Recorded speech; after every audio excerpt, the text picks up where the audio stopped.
تتذكرون حينها أن حملة انطلقت مرتبة ومنسقة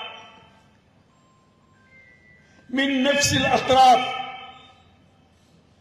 التي الآن تصيدت خطاب المرشح عبد المجيد تبون في ولاية قسنطينة. نفس الأطراف. وراجعوا الشريط وعودوا إلى الشيخ جوجل فإنه لا ينسى،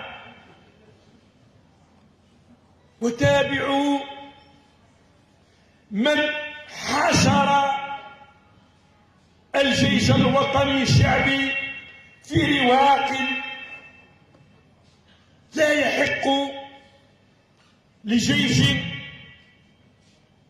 دستوري أن يحشر نفسه فيه.